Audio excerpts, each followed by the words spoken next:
Halo guys, balik lagi bersama Bang Theo di sini. Kali ini Bang Theo akan melanjutkan cerita Again the Sky Supreme.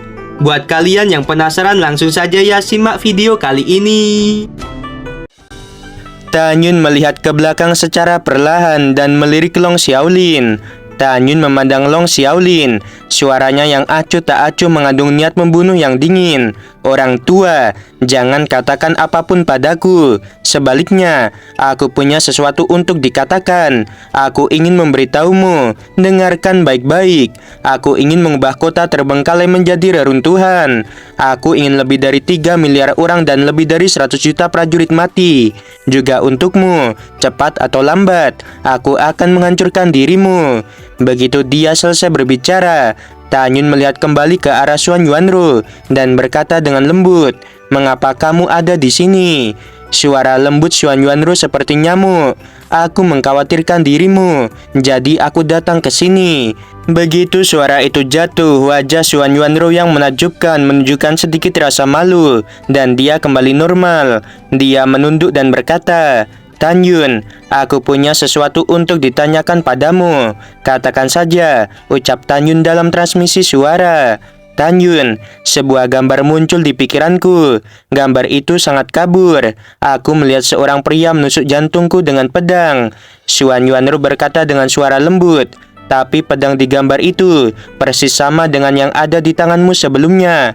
Aku melihat pedang di tanganmu dan untuk beberapa alasan jantungku terasa sakit." Transmisi suara Xuan Yuanru sampai di sini. Lapisan kabut air mata menutupi matanya. "Tanyun, apakah aku melihat masa depan? Akankah suatu hari nanti kamu ingin menghabisiku?" "Kakak senior, apa yang kamu lihat bukanlah masa depan, tetapi apa yang sebenarnya telah terjadi." Setelah Tanyun menghela nafas dalam hatinya, senyum menawan tergambar di sudut mulutnya, dan dia berkata, "Rower, jangan berpikir tentang itu. Kamu hanya berhalusinasi." Xuan Yuanru mengangguk. Dalam hati Tanyun, dia tahu bahwa ingatan Xuan Yuanru perlahan-lahan terbuka. Dia menghargai waktu yang dihabiskan dengan Xuan Yuanru sekarang ini. "Oh, itu benar, Rower." Tanyun tampak penasaran dan berkata melalui transmisi suara, "Sebelumnya, ketika kamu menghadapi serangan diam-diam Long Xiaolin, teknik apa yang kamu gunakan? Aku melihat bahwa pedang dan armormu semuanya dibuat dari es." Xuan Yuanru tersenyum dan berkata, "Teknik ini disebut seni mendalam surgawi dari ras roh, karena aku memiliki ingatan tentang teknik ini." "Oh, jadi begitu." Setelah transmisi suara Tanyun, dia menghela nafas dalam hati. Apa yang seharusnya datang akan selalu datang, dan tidak ada gunanya berpikir terlalu banyak. Segera, dia menatap Xuan Yuanru dan Shen Shubing. Matanya menunjukkan niat membunuh yang mengerikan, dan dia berkata dengan keras, "Rower, Shubing, ayo kita habisi musuh." Saat berbicara, Tanyun mengeluarkan semua pedang Dewa Hongmeng dan bergegas ke kota. Xuan Yuanru dan Shen Shubing, mereka naik ke udara dan menyebar dari kehampaan. Xuan Yuanru mengeluarkan aura sedingin es, menutupi area jutaan orang di bawahnya. Segera, semua bangunan dalam radius 1 juta mil dengan cepat berubah menjadi es. Musuh yang melarikan diri di jalan, musuh yang mundur di paviliun, dengan cepat menjadi patung es. Segera setelah itu, bangunan, bunga, pohon, manusia, dan binatang buas meledak dan menghilang. Pada saat ini, Shen Shubing dan Tanyun juga meluncurkan serangan. Dalam 3 bulan ke depan, Tanyun, Shen Shubing, dan Xuan Yuanru, mereka menghabisi total 3,67 miliar musuh, membuat kota terbengkalai yang luas benar-benar menjadi kota mati. Pada akhirnya, mayat orang-orang dibakar oleh api Hongmeng milik Tanyun. Matahari terbenam seperti darah, dan 3 sinar cahaya turun dari langit dan mendarat di mansion penguasa kota. "Tanyun, apa rencanamu selanjutnya?" tanya Xuan Yuanru. Tanyun berpikir sejenak dan berkata, "Aku khawatir tidak akan lama sebelum bala bantuan Long Xiaolin akan tiba. Setelah mereka tiba, akan membutuhkan setidaknya beberapa tahun bagi mereka untuk menghancurkan formasi pertahanan kota terbengkalai. Oleh karena itu, aku berencana untuk membiarkan Subing membuka formasi ruang dan waktu menuju ke kota abadi Xuanyuan. Aku akan berkultivasi untuk membuat pil kaisar manusia dan pil kaisar suci. Mendengar ini, Xuanyuanro berkata dengan penuh semangat, Tan Yun, bisakah kamu benar-benar membuat pil kaisar suci tingkat tinggi? Ya, Tan Yun berkata sambil tersenyum. Ramuan yang aku beli di kota abadi Xuanyuan sebelumnya. Jika aku ingin membuat pil kaisar manusia dan pil kaisar suci, masih ada beberapa yang kurang. Namun, ramuan yang kurang itu telah ditemukan di kota terbengkalai. Wajah cantik Xuanyuanro yang tak terlukiskan menunjukkan harapan yang dalam. Selama kamu memberiku pil kaisar suci tingkat tinggi, aku akan dapat naik ke ranah kaisar suci tingkat ke-10 hanya dalam waktu dekat. Pada saat itu, aku tidak akan takut lagi pada Long Xiaolin. Setelah bernegosiasi, Tan Yun mengeluarkan pagoda, memasuki lantai 66 dan mulai membuat pil. Tan Yun bergumam pada dirinya sendiri, ramuan hari ini hanya dapat membuat pil kaisar manusia tingkat tinggi dan 10 pil kaisar suci tingkat tinggi, tapi itu sudah cukup. Kemudian Tan Yun memulainya. Pada saat ini, Shen Subing sudah dalam kehampaan, membuka formasi ruang dan waktu menuju ke kota abadi Xuanyuan.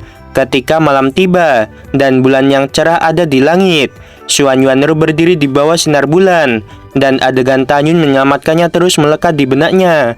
Dia terkadang tertawa, terkadang bergumam pada dirinya sendiri, dan wajahnya penuh kebahagiaan.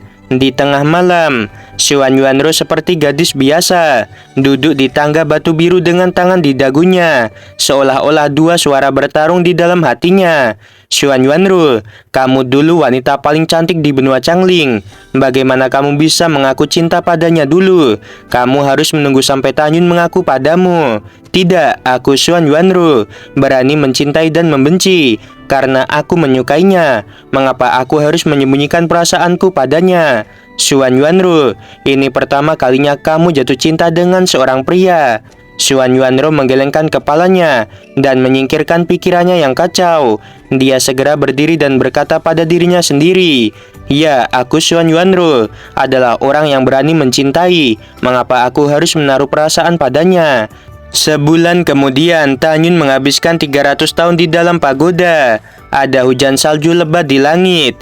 Tan Yun melangkah keluar dari udara tipis di depan Xuanyuanro dan menyerahkan 4 pil ungu. Masing-masing pil seperti ada bayi di dalamnya. Di salju, Xuanyuanro berkata, ini benar-benar pil kaisar suci tingkat tinggi. Terima kasih Tan Yun. Xuanyuanro tiba-tiba berdiri berjinjit dan bibir merahnya mencium pipi Tan Yun seperti capung. Segera, dia menghilang dari pandangan Tan Yun. Hanya suara menyenangkan yang tertinggal di telinga Tan Yun. Tahun-tahun yang panjang, hatiku seperti batu. Lihatlah saat ini, karena dirimu, hatiku seperti lumpur. Bahkan jika itu adalah jurang maut, aku rela jatuh ke dalamnya. Aku Xuanyuanro sangat mendominasi. Aku akan berkultivasi dulu. Suara seperti lonceng perak Xuanyuanro berputar-putar di telinganya, tapi Tan Yun tidak bisa bahagia. Setelah Tan Yun menghela nafas, dia naik ke langit dan mulai membuka formasi ruang dan waktu bersama dengan Shen Subing. Waktu berlalu. Setengah tahun kemudian, Long Claw datang ke kota abadi meteorit dan datang ke mansion penguasa kota. Di bawah bimbingan seorang penjaga, Long Claw memasuki aula besar. Long Claw membungkuk kepada seorang lelaki tua berkepala buta.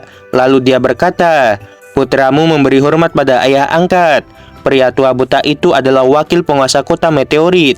Dia berkata, Cenger, kenapa kamu di sini? Ayah angkat, aku datang ke sini karena ada masalah, tolong bantu aku. Long Claw tersenyum dan datang ke belakang Shen Kehan, menggosok punggungnya dan menggosok punggungnya. Katakan padaku, ada apa? Shen Kehan berkata dengan nada mendominasi. Sekarang penguasa kota meteorit sedang berkultivasi, jadi aku yang berkuasa untuk sementara waktu. Kemudian Long Claw memberitahu Shen Kehan tentang pertumpahan darah Tan Yun di kota terbengkalai. Long Claw menangis ketika dia menyebutkan bahwa ibunya telah mati. Shen Kehan tiba-tiba berdiri dari tempat duduknya. Senyumnya digantikan oleh wajah amarah dan berkata dengan sungguh-sungguh, ayah angkatmu ini sedang sibuk. tidak bisa pergi, namun aku akan mengirim jenderal untuk membantu merebut kembali kota terbengkalai. Mendengar ini, Long Claw terkejut dan matanya bersyukur. Terima kasih ayah angkat. Aku mendengar bahwa Jenderal Hu Xiao di ranah Kaisar Suci tingkat ke-12. Seng Kehan berkata, Jenderal Hu Xiao, dia baru saja dipromosikan ke ranah Kaisar Suci tingkat ke-12 setengah tahun yang lalu. Long Claw menggosok tangannya dengan penuh semangat. Setelah itu, Seng Kehan memerintahkan Jenderal Hu Xiao untuk memimpin pasukan yang terdiri dari 80 juta dan menuju kota terbengkalai. Pada saat yang sama, di gurun tandus yang tak berujung, ada kota yang megah. Di kota, ada ratusan bunga bermekaran dan tanamannya rimbun, sedangkan di luar kota sangat sunyi. Kota yang menempati area seluas 300 juta mil ini adalah kota abadi Longyun yang terkenal dari tanah terbengkalai. Pada saat ini, di kota abadi Longyun, di aula istana, Ling Hu Yunfei sedang berbicara dengan raksasa setinggi 30 kaki. Raksasa setinggi 30 kaki itu adalah pemilik kota Longyun saat ini. Namanya Ye Longyun. Orang ini adalah sahabat Long Xiaolin. Orang inilah yang membujuk Long Xiaolin untuk berlindung pada orang-orang dari alam abadi. Setelah Ye Longyun mendengar kata-kata Ling Hu Yunfei, dia berkata dengan suara terendam, urusan penguasa kotamu juga urusanku. Karena dia mengatakan perlu bantuan, aku bisa membantunya. Ya, aku akan meminta paman dan anakku untuk membantumu. Pamanku di ranah Kaisar Suci tingkat ke-11 dan putraku adalah di tingkat ke-9. Dengan bantuan mereka berdua, aku pikir saudara Long bisa mengambil alih kota terbengkalai lagi. Mendengar ini, Ling Hu Yunfei buru-buru berterima kasih kepada Ye Longyun. Waktu berlalu, dan dalam sekejap mata, 11 bulan telah berlalu. Setelah hampir 2 tahun, Tan Yun dan Shen Subing akhirnya membuka formasi ruang dan waktu. Formasi teleportasi didirikan di tepi tebing di luar mansion penguasa kota. Dan tujuan formasi teleportasi menuju ke atas gunung suci Xuanyuan. Hanya dibutuhkan 360 batu abadi tingkat tinggi untuk mengaktifkannya, dan hanya butuh 3 jam untuk mencapai kota abadi Xuanyuan dari kota terbengkalai. Maksimal 100.000 orang dapat diangkut dalam satu waktu. Setelah formasi dibuka, Xuanyuan Haokong melakukan perjalanan bolak-balik. Setelah itu, Xuanyuan Haokong membawa 100.000 prajurit ke kota terbengkalai dan menghancurkan istana penguasa kota dan wakilnya. Rumah Xuanyuanro dan rumah Tan Yun dibangun di kota terbengkalai, tepatnya di Gunung Lingyun, di mana ada esensi abadi paling banyak. Di puncak Gunung Abadi Lingyun, ada 9 mata air dengan diameter 100 kaki. Tan Yun dan Shen Subing bergandengan tangan dan memasuki paviliun dan mereka sangat puas. Tan Yun menundukkan kepalanya, menempelkan mulutnya ke telinga Shen Subing dan berkata dengan lembut, pemandangan indah malam ini. Setelah kita menghabiskan malam musim semi bersama, kita akan mundur dan berlatih. Sebelum Tan Yun selesai berbicara, ledakan keras turun dari langit. Segera Tan Yun berkata, Subing, ayo pergi dan lihat. Pada saat ini, suara Xuanyuanro bergema di benak Tan Yun. Aku telah menyentuh penghalang ranah Kaisar Suci tingkat ke-10, dan sekarang aku tidak bisa keluar. Lebih berhati-hati, dan jangan tinggalkan formasi pertahanan. Tan Yun berkata, Rower, kamu dapat menerobos dengan tenang. Kemudian, Tan Yun meraih tangan Giok Shen Subing dan menembak ke arah gerbang kota. Ketika Tan Yun masih 90 juta mil dari gerbang kota, dia bisa melihat pemandangan di luar kota dengan jelas melalui kesadaran abadinya. Suamiku, apakah kita harus melarikan diri? Tanya Shen Subing. Itu dulu, tetapi tidak untuk sekarang. Tan Yun mencibir. Para pengunjung adalah tamu, dan tentu saja kita akan bertemu dengan mereka. Malam berlalu. Tan Yun dan Shen Subing terbang ke udara dan mendarat dalam formasi pertahanan besar di dalam gerbang kota. Tan Yun melirik ke depan dan menemukan bahwa selain Long Xiaolin dan 20 jenderal, ada 4 orang lagi yang basis kultivasinya tidak terlihat. Salah satunya adalah pria besar dan ada tatapan merendahkan di matanya. 2 orang lainnya, satu adalah seorang lelaki tua setinggi 30 kaki dan yang lainnya adalah seorang pemuda setinggi 30 kaki. Orang terakhir terlihat agak mirip dengan Long Xiaolin. Tan Yun tidak perlu menebak, dia juga tahu bahwa orang ini adalah putra Long Xiaolin. Pada saat ini, pria berbaju ungu dan besar, dia berkata dengan tajam, "Tanyun, aku adalah Jenderal Hu Xiao dari kota abadi meteorit." Mendengar ini, Tanyun tertawa. Dia mengangkat bahu, melirik Jenderal Hu Xiao, dan kemudian menatap Long Xiaolin. Apakah dia pria lucu yang diundang oleh monyet? Ini sungguh konyol. Tanpa menunggu Long Xiaolin berbicara, Tanyun membuang senyumnya. Wajahnya tenggelam. Dia mengeluarkan jari, menunjuk ke pria tua raksasa dengan ketinggian 30 kaki dan berkata, "Aku tidak punya hal lain untuk dilakukan di sini. Aku hanya ingin tahu siapa kamu." Pria tua itu matanya dan menatap Tanyun. "Kamu dengarkan dengan jelas. Lelaki tua ini adalah paman kedua dari penguasa kota abadi Longyun. Namaku Ye Wumen. Siapapun yang menyinggung lelaki tua ini akan aku buat menjadi hancur." Oke guys, sampai sini dulu ya. Banyak yang komen kayak gitu ya. Tinggal skip aja kok, susahnya gitu loh guys ya. Yang ngerti tuh dikit guys. Kalau ya udah skip aja kalau nggak suka gitu kan. Next juga mungkin Mimin bakal bawakan alur cerita yang bagus guys dari episode 1 ya. Karena memang di Donghuanya belum ada sih. Jadi ditunggu aja ya. Biar channel Mimin tuh berkembang guys. Kalau cuma satu gini ya ngestak guys. Aku lihat channel yang lain yang nggak cuma bahas satu novel gitu tuh bisa berkembang ya. Dan Mimin ya pengennya kayak gitu teman-teman. Oke, sebelum video berakhir, Mimin mau bilang sungguh membagongkan. Terima kasih. Sebentar, ada Saweria juga nih ya. Ada Saweria dari Antero. Thank you Min udah upload buat cemilan pas edit. Siap, terima kasih banyak. Ini pasti yang kemarin komen itu ya. Yang komen di kolom komentar juga. Terima kasih bro. Dari saya Semangat Min. Terima kasih banyak juga nih. Ditunggu ya guys ya, pokoknya alur cerita yang lainnya mulai episode 1. Di situ bakal kelihatan banget lah gambarnya, bakal Mimin edit lebih serius ya, alias lebih lama lah ya. Oke.